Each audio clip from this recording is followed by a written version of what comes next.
قال الله سبحانه وتعالى في القرآن العظيم إنما يخشى الله من عباده العلماء. وقال النبي صلى الله عليه وسلم العالم أمين الله في الأرض. كما قال النبي صلى الله عليه وسلم رب اشرح لي صدري ويسر لي أمري واحلل من لساني يفقهوا قولي.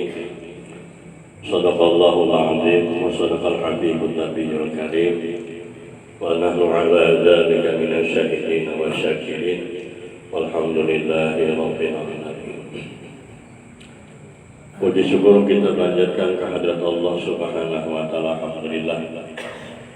Pada saat ini kembali kita dikumpulkan oleh Allah Subhanahu wa taala di tempat yang mulia ini, atau majlis kita yang mulia ini, yaitu majlis PT Teladan Makmur Jaya pada malam hari ini. Yang mana pada malam hari ini kita pas daripada bulan haul, daripada Allah yarham guru kita, guru sekumpul.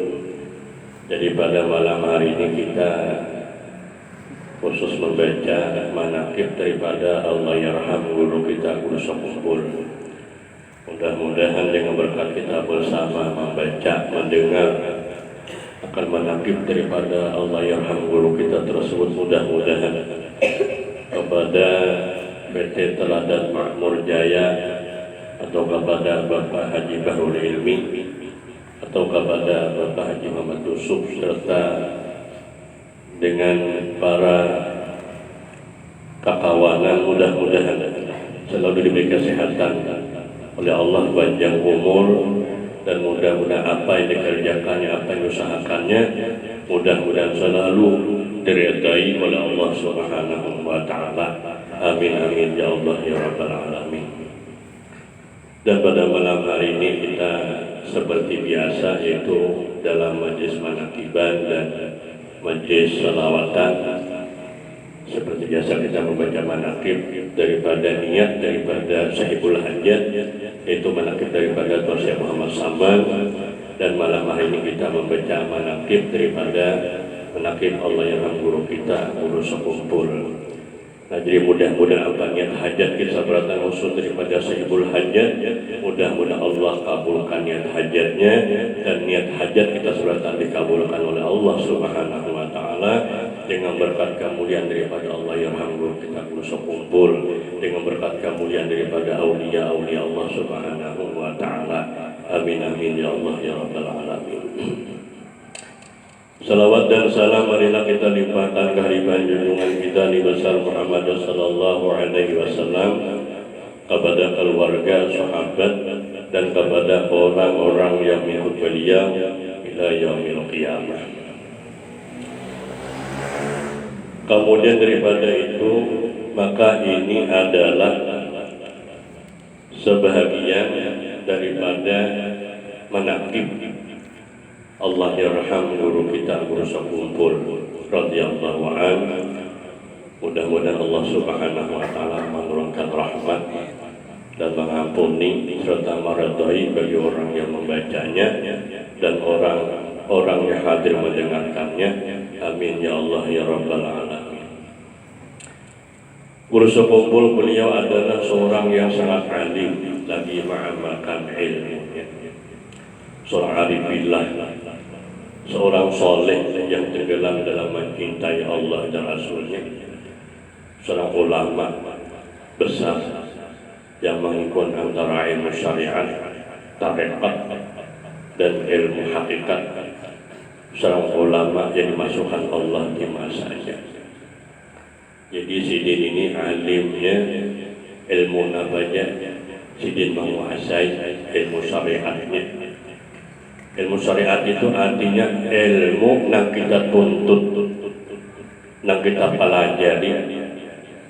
Masalah kehidupan kita hidup di dunia ini.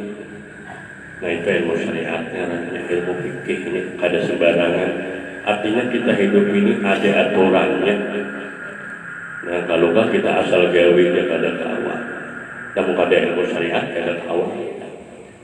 Kemudian ilmu tarekatnya, tarekat itu yaitu amaliyahnya.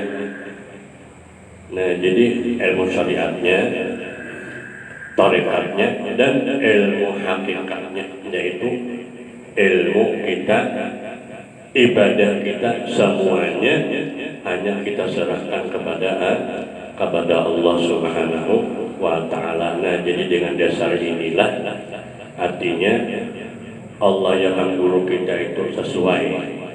Artinya kita melihat saja keadaan sidin di mana-mana, orang datangan lawan sidin. Kenapa? Karena sidin tadi menguasai segala ilmu-ilmu apa aja. Kemudian seorang ulama dimasukkan Allah di masanya. Kemudian ayahnya bernama Habdi Abdul Ghani bin Abdul Manaf bin Muhammad Saman bin Muhammad Sa'ad bin Abdullah bin Khalifah Hasanuddin bin Maulana Syekh Muhammad Hasan Al-Banjari radhiyallahu anhu. Ibunya bernama Hajjah Masliyah binti Haji Mulia bin Muhid radhiyallahu anhu. Beliau dilahirkan pada malam Arba tanggal 27 Muharram 1361 Hijriah bersamaan dengan 11 Februari 1942 Miladiyah di kampung Tunggul Irang Seberang Martapura.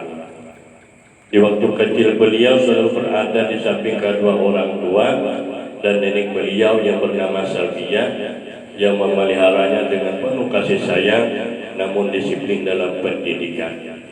Sehingga di masa kanak-kanak beliau sudah mulai ditanamkan pendidikan ilmu tauhid dan akhlak oleh ayah dan nenek beliau sendiri, serta belajar membaca Al-Quran. Dengan demikian guru pertama dalam bidang tauhid dan akhlak adalah ayah dan nenek beliau sendiri. Allahu Akbar. Jadi kita tahu sudah lawan sidin. Jadi artinya mulai orang tua sampai nenek sampai jatuh ke atas semuanya adalah orang yang berilmu. Nama belajar mulai anak-anak sudah ditanamkan ilmu tauhid, bahkan situ dasarnya. Jangan ada kita berilmu tauhid, ya jangan boleh kita itu nabiullah. Istilahnya itu kosongan gitu lah. Nah, ilmu tauhid inilah dan lagi keistimewaan ilmu tauhid itu diantaranya yaitu ilmu yang paling awal, ilmu yang paling mula-mula diajarkan oleh Rasulullah Sallallahu Alaihi Wasallam.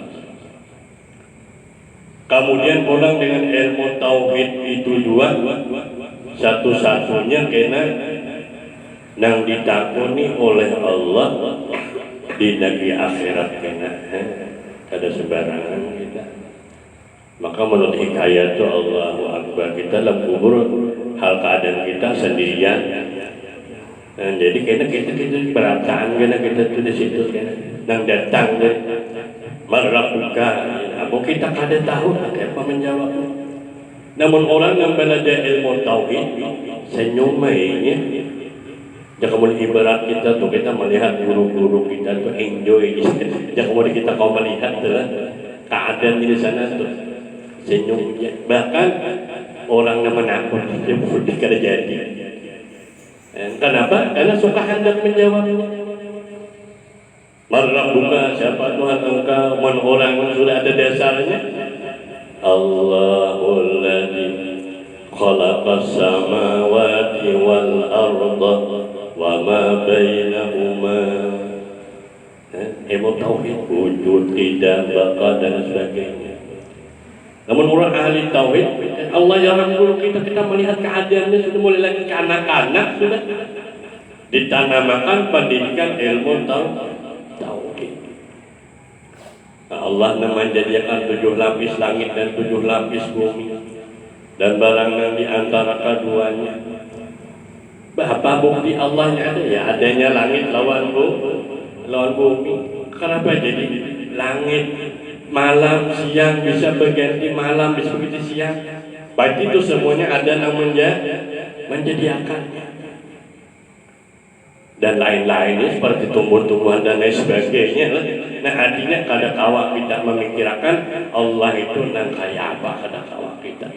Dibayangkan laisa kamitslihi saya kada kawa diumpamakan lawan sesuatu. Pokoknya Allah itu ada. Namun kita kawa menggambarkan Allah itu berarti lain Tuhan kada kawa dibayang-bayangkan.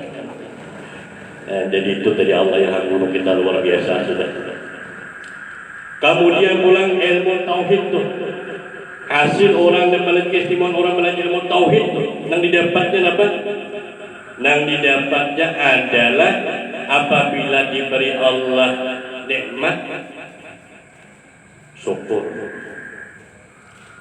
Dan apabila inya kada diberi nikmat kada sakit hati. Nah itu tuh orang yang ilmu tauhid. Ada kita kada yalah. Nah, jadi kitanya apa-apa kalau tumbuh. Nah itu caranya tadi berbeda orang ilmu tauhid. Nah itu dari mudah-mudahan dengan berkat Allah yang guru kita bisa kumpul nih. Mudah-mudahan semuanya menjadi nasihat lawan kita berataan. Kenapa? Karena Allah yang guru kita ini luar biasa. Nah menyelamatkan kita dunia akhirat. Nah mudah kita selamatkan dunia akhirat. Amin amin ya Allah ya Rabbal alamin. Kemudian beliau seorang yang sangat bakti kepada orang tua, sehingga sewaktu orang tuanya sakit 1 jam pun tidak pernah beliau mengisahinya, dan selalu berada di samping beliau merawat dan menjaganya dengan seksama. Beliau belajar mengajar Quran dimulainya sejak berumur 5 tahun. Untuk memenuhi peluang tersebut, orang tuanya minta seorang guru yang bernama Guru Hasan untuk mengajar Quran. Sehabis salat maghrib berjamaah, beliau berangkat ke rumah Guru Hasan yang tidak terlalu jauh dari rumahnya. Setiap kali berangkat mengaji, beliau selalu disuruh oleh orang tuanya membuat betul-betul kecil minyak tanah untuk diberikan kepada Guru Hasan. Dapat wajar guru kita aja Allah yang mengurus sekumpul. Hal itu dinamakan apa? Hal itu ditanamkan di hati beliau agar ia dapat menghargai jerih payah gurunya, yaitu setiap kebaikan harus dibalas dengan kebaikan pula. Luar biasa hatinya. Tadi orang tua sidin itu adalah dengan mendidik lawan sidin, dan itu luar biasa. Dalam usia 6 tahun beliau sudah mulai belajar di madrasah di Jalan Karaton Tengah selama 2 tahun. Guru yang mengajari di madrasah tersebut bernama Guru Abdul Mu'in dan Guru Muhammad Zaini Umar. Di madrasah ini diajarkan membaca dan menulis huruf Arab. Waktu belajarnya cuma 2 jam sehari, yang dimulai pukul 2 siang sampai selesai pukul 5 sore. Madrasah tersebut bernama Sekolah Islam Karaton Cabang Darussalam yang dikepalai oleh Tuan Guru Saman Mulia. Sekitar tahun 1952 Miladiyah, beliau mulai masuk sekolah di Madrasah Darussalam. Dan beliau lulus pada tahun 1961. Guru-guru beliau yang mengajari di Madrasah Darussalam di tingkat tahdiri, Guru Sulaiman, Guru Haji Abdul Hamid Husin, Guru Al-Haji Mahli Abdul Qadir, Guru Muhammad Zain, Guru Haji Muhammad Rafi'i, Guru Sahran. Di tingkat sanawiyah, Guru Sindahlan, Guru Salman Yusuf, Guru Haji Anang Sarani Arif, Guru Haji Husin Qadri, Guru Haji Salim Ma'ruf, Guru Haji Saman Mulia, dan Guru Al-Haji Saman Jalil radhiyallahu anhu. Guru-guru beliau di bidang Al-Quran dan Tajwid: Al-Alim Al-Fadil Al-Haji Anang Sarani Arif, Al-Alim Al-Fadil Al-Haji Nasrul Tahir, dan Al-Alim Al-Fadil Al-Haji Aini Kandangan. Guru-guru beliau khusus di bidang ilmu tasawuf dan suluk: Al-Alim Al-Alamah Syekh Muhammad Sarawati Abdan, Al-Alim Al-Alamah Kejepalak Bogor, dan Al-Alim Al-Alamah Syekh Muhammad Amin Al-Qutubi. Setiap cabang ilmu ini pelajari beliau selalu ditelusuri dengan sanad, terutama dalam bidang fikih, hadis, wirid, dan tarekat. Beliau mengambil ijazah mi'at tarekat Indonesia kepada Syekh Muhammad Sarawati Abdan dan Syekh Muhammad bin Alwi Al-Hasani dan Syekh Muhammad Yasin Al-Badani, semuanya dengan sanadnya mutasil kepada Imam Al-Qutub Syekh Ahmad bin Idris Al-Hasani. Beliau juga mengambil ijazah ke tarekat Aidrusiyah dan tarekat As-Samaniyah kepada Syekh Muhammad Sarwani Abdan dengan sanadnya mutasil kepada Imam Abdullah Al-Aidrus dan Syekh Muhammad bin Abdul Karim As-Saman. Dan beliau juga mengambil ijazah lil khairat dan Murid Ahmad Al-Mubarakah kepada Syekh Muhammad Saman Mulia dengan sanadnya mutasil kepada penyusun keduanya. Dan lagi di antara guru-guru beliau yang memberi ijazah sanad As-Said adalah As-Said Muhammad Amin Al-Qutubi, As-Syekh Hasan Masyar, dan As-Syekh Ismail Al-Yamani. Setengah daripada perkataan beliau, Allah yarham guru kita Guru Sekumpul, jangan terlalu banyak berkawan. Jadi kawan yang menunjukkan kamu kepada mengingat Allah dan yang selalu menasihati kamu. Jangan berjalan kepada yang tidak penting. Jangan bercakap-cakap yang tidak berguna. Jangan makan di rumah orang yang kikir. Jangan mengolok orang yang baik kelakuannya atau pakaiannya atau suaranya dan lain-lainnya. Rasakan oleh terhadap orang beriman bersaudara. Ingatkan Nabi Muhammad SAW mengatai perbuatan kita. Ingatkan kita ini dijadikan dari tanah. Hikmah mengucap salam dan berjabatan tangan, artinya kita tidak mengganggu akan orang muslim. Hikmah mengucap salawat untuk menerangi diri kita sendiri. Cara marah kepada manusia yang berbuat maksiat, hati kita mendoakan.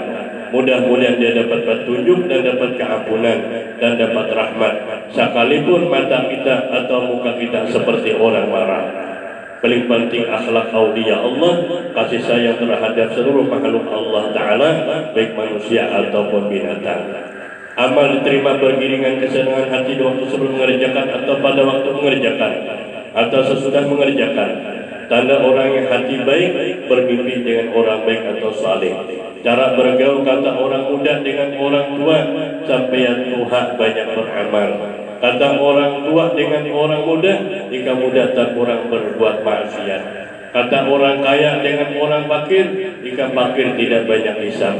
Kata orang fakir dengan orang kaya, jika kaya kawa banyak bersedekah. Rasulullah bilang wa yasma'u bilang, artinya Rasulullah melihat dan mendengar segala pekerjaan makhluk. Allahu Akbar. Jadi mudah-mudahan ini semuanya menjadi pelajaran lawan yang kita berataan. Kenapa luar biasa artinya sifat daripada akhlaknya daripada Allah yarham guru kita Guru Sekumpul. Memang itu sifat para wali ya. Nah, artinya alamat wali itu ada dua. Di antaranya pertama itu husnul khuluq dan yang kedua sahawah.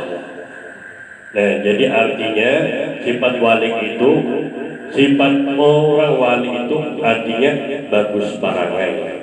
Artinya yang kita ambil kada terpalampang manusia dijadilah. Nah, mudah-mudahan kita kawak nyoba amalakannya.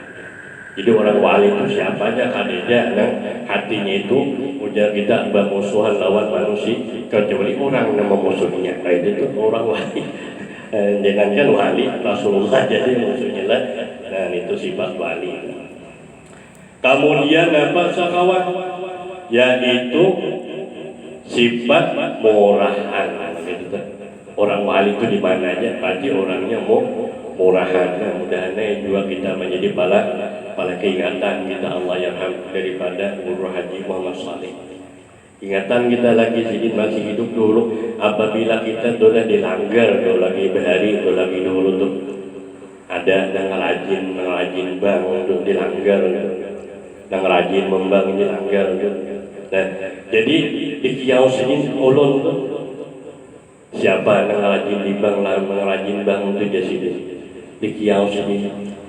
Di kiau itu artinya selajur sini itu membacakan dalam kita nembang kan dilajari sini cara bang artinya bujur-bujur jadi berteraji bujur-bujur jadi bang kan itu orang alim itu bila ada satu kampung itu kayak itu Pak.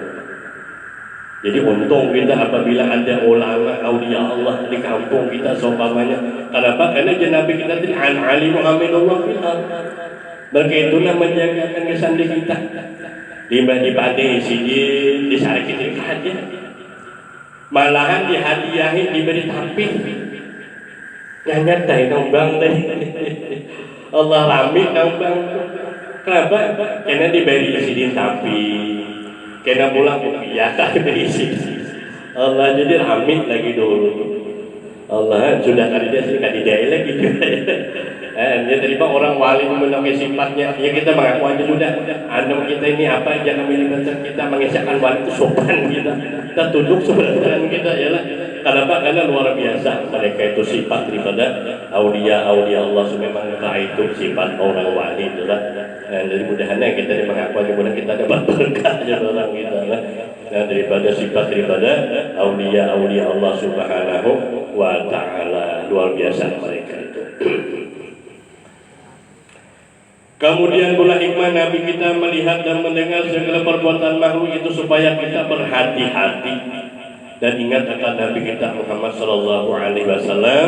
Ingatkan bahwa Nur Muhammad menyintar kita. Selama kita ingat kepada Nur Muhammad menyintar kita, selama itu bertambah nur kita. Tidak usah kalian alam kalau tidak dengan Nur Muhammad. Nah, artinya Allah menganugerahkan lawan kita apabila kita bersifat seperti itu tuh. Insya Allah hati kita dibukakan oleh Allah Subhanahu wa Ta'ala. Ya Allah yang memberi sifat Nabi siapa aja orangnya ada awak ya. Dan namun Allah sudah memberinya ya orang yang dikasih oleh Allah Subhanahu wa Ta'ala. Tapi ada sebarang orang dulu ada diberi oleh Allah sesuai lawan yang dikehendaki oleh Allah Subhanahu wa Ta'ala. Jadi mudah-mudahan kita dengan berkat guru kita dapat berkah syafaat daripada guru kita tersebut. Amin amin ya Allah ya Rabbal Alamin. Tiap-tiap sesuatu ada mengandung Muhammad, jangan mengganggu makhluk. Karena jika mengganggu makhluk berarti kita memajai sintar. Kita bergerak dan berdiam dan berwujud dan menggerakkan dan mendiamkan sesuatu pekerjaan jangan dikerjakan sebelum tahu ilmunya. Seluruh amal kebaikan Tuhan redha dan seluruh amal kejahatan Tuhan murka. Orang mengganggu kita berarti membersihkan dosa kita atau menaikkan derajat kita dan menyuruh kita menghadap Tuhan saja. Tugas untuk mengenal Allah dan berwujud, tugas hati kasih dengan Tuhan, tugas anggota luar jangan mengganggu orang. Barang siapa hendak jangan terganggu di padang mahsyar dan dalam kubur serta di hari kiamat, hendaklah jangan mengganggu makhluk. Ingatkan bahwa yang di bawah ini untuk menambah-nambah kesenangan hati kita. Satu, kita adalah menjadi pegawai Allah. Dua, kita adalah anak ruh Nabi Muhammad. Tiga, kita adalah anak jasad Nabi Adam. Empat, kita adalah anak agama Nabi Ibrahim. Lima, kita adalah adik wali-wali Allah.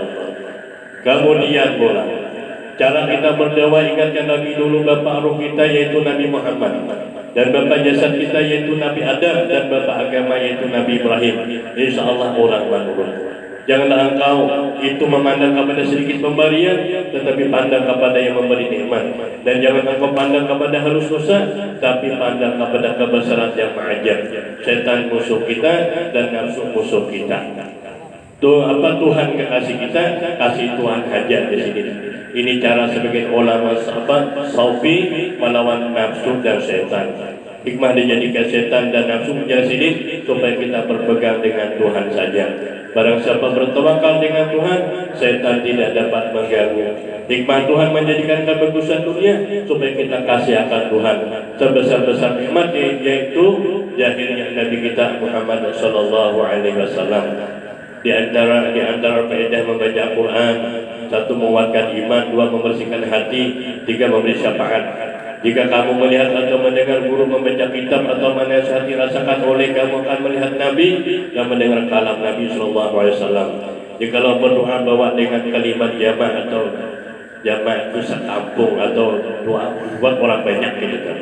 Sebelum mengerjakan suatu pekerjaan, pikirkan lebih dahulu buruk baiknya. Setengah daripada perkataan beliau, Allah yang guru kita, kekanakan itu hendak menjadi bagus lawan kana bagusnya adalah mahabbahnya. Jaga hati lawan anak jangan sakiti, jangan marah. Jaga muntung lawan anak jangan kasar. Berhatilah kasih sayang lemah lembut dan muntung lemah lembut terhadap anak buah. Tapi kalau yang merawat itu ahli omong, saya anaknya pun ahli omong. Ini semua daripada kesalahan yang merawat. Harusnya merawat ini jangan ahli omong. Kenapa jadi merawat jadi salah? Karena udah sini kada tahu, dibiarkan kada mau belajar. Agama menyuruh merawat anak, jadi semua itu kesalahan daripada orang tuanya. Agama sudah merintahkan begitu, kenapa jadi kada melaksanakan perintahnya? Kemudian teman-teman yang ingin membawa dan mendidik akan anak itu, yang satu bawa ke kanan, yang satu membawa ke kiri. Oleh sebab itu tatkala dia sudah bisa berkawan-kawan, harus dijaga kawan ini. Kalau kawannya itu ketujuh omong, anak kita sampai teguring omong aja di sini atau beliau. Tapi kalau kawannya itu ketujuh baca salawat, maka anak kita insya Allah menjadi ahli salawat. Kalau kawannya itu membaca ahli qasidah, maka anaknya menjadi ahli qasidah. Tapi kalau kawannya ahli bernyanyi, maka anak kita menjadi panggung nyanyi, raja panggung nyanyi di sini. Terserah kawannya, jadi jaga anak ikan tunglah ujar sini.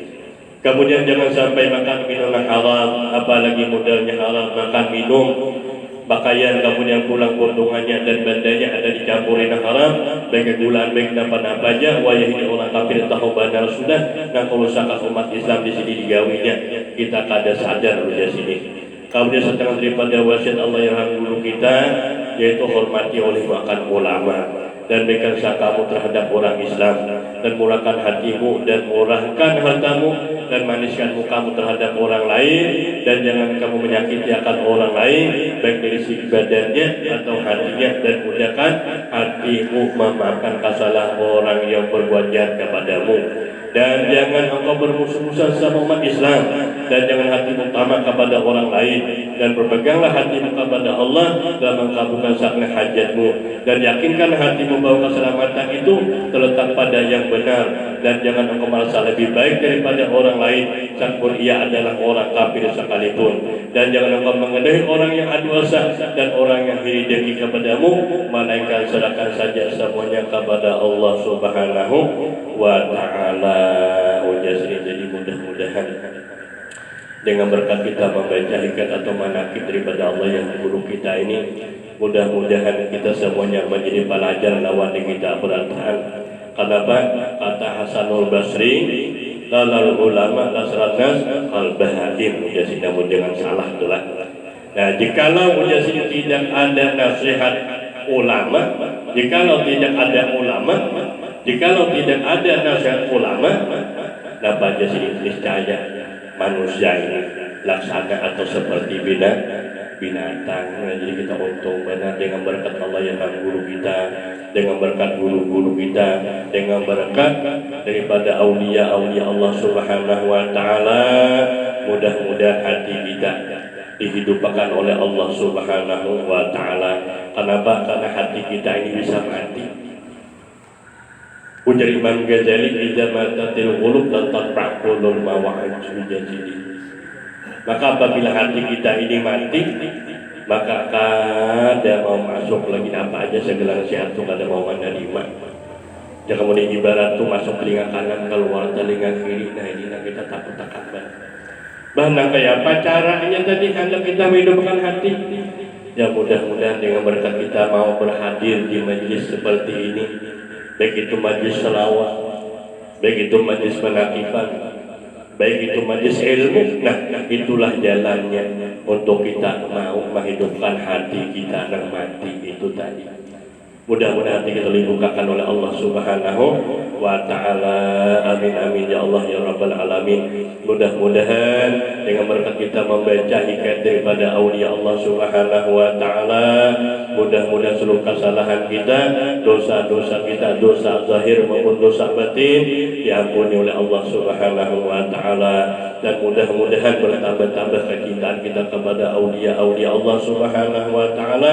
Mudah-mudahan dengan berkat kita cinta kepada aulia Allah Subhanahu wa ta'ala, jadi mudah-mudahan seluruh kesalahan kita, dosa-dosa kita, dosa yang kita singhaja atau dosa yang tidak kita singhaja diampuni oleh Allah Subhanahu wa ta'ala. Kalau ada kekurangannya, salah khilafnya, banyak-banyak minta ampun dan maaf. Lun akhiri usikum wa nafsi bitaqwallah. Assalamualaikum warahmatullahi wabarakatuh.